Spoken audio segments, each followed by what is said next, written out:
Keluaran pasal 13. Ketetapan tentang anak sulung, hari raya roti tidak beragi. Ayat 1, berfirmanlah Tuhan kepada Musa. Kuduskanlah bagiku semua anak sulung, semua yang lahir terdahulu dari kandungan pada orang Israel, baik pada manusia maupun pada hewan, akulah yang empunya mereka. Lalu berkatalah Musa kepada bangsa itu, peringatilah hari ini, sebab pada hari ini kamu keluar dari Mesir, dari rumah perbudakan, karena dengan kekuatan tangannya Tuhan telah membawa kamu keluar dari sana.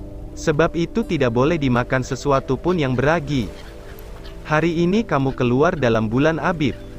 Apabila Tuhan telah membawa engkau ke negeri orang Kanaan, orang Het, orang Amori, orang Hewi dan orang Yebus, negeri yang telah dijanjikannya dengan sumpah kepada nenek moyangmu, untuk memberikannya kepadamu suatu negeri yang berlimpah-limpah susu dan madunya, maka engkau harus melakukan ibadah ini dalam bulan ini juga.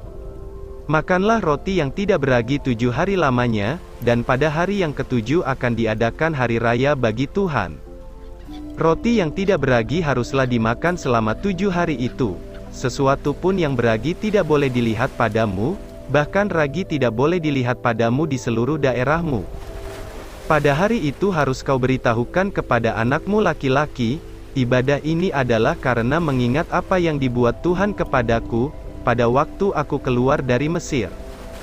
Hal itu bagimu harus menjadi tanda pada tanganmu, dan menjadi peringatan di dahimu, supaya hukum Tuhan ada di bibirmu, sebab dengan tangan yang kuat Tuhan telah membawa engkau keluar dari Mesir. Haruslah kau pegang ketetapan ini pada waktunya yang sudah ditentukan dari tahun ke tahun. Apabila engkau telah dibawa Tuhan ke negeri orang Kanaan, seperti yang telah dijanjikannya dengan sumpah kepadamu dan kepada nenek moyangmu, dan negeri itu telah diberikannya kepadamu, maka haruslah kau persembahkan bagi Tuhan segala yang lahir terdahulu dari kandungan, juga setiap kali ada hewan yang kau punyai beranak pertama kali. Anak jantan yang sulung adalah bagi Tuhan. Tetapi setiap anak keledai yang lahir terdahulu kau tebuslah dengan seekor domba, atau, jika engkau tidak menebusnya, engkau harus mematahkan batang lehernya.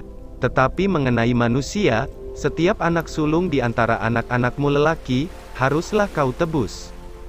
Dan apabila anakmu akan bertanya kepadamu di kemudian hari, apakah artinya itu? Maka haruslah engkau berkata kepadanya, dengan kekuatan tangannya Tuhan telah membawa kita keluar dari Mesir, dari rumah perbudakan.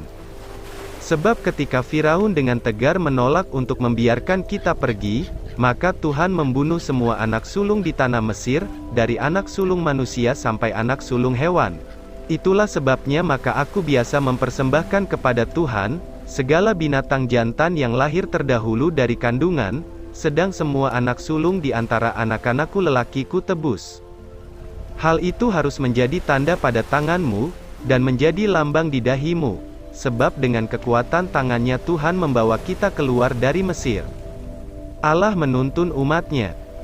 Ayat 17, setelah Firaun membiarkan bangsa itu pergi, Allah tidak menuntun mereka melalui jalan ke negeri orang Filistin, walaupun jalan ini yang paling dekat. Sebab firman Allah, Jangan-jangan bangsa itu menyesal apabila mereka menghadapi peperangan, sehingga mereka kembali ke Mesir. Tetapi Allah menuntun bangsa itu berputar, melalui jalan di padang gurun menuju ke Laut Teberau, dengan siap sedia berperang berjalanlah orang Israel dari tanah Mesir.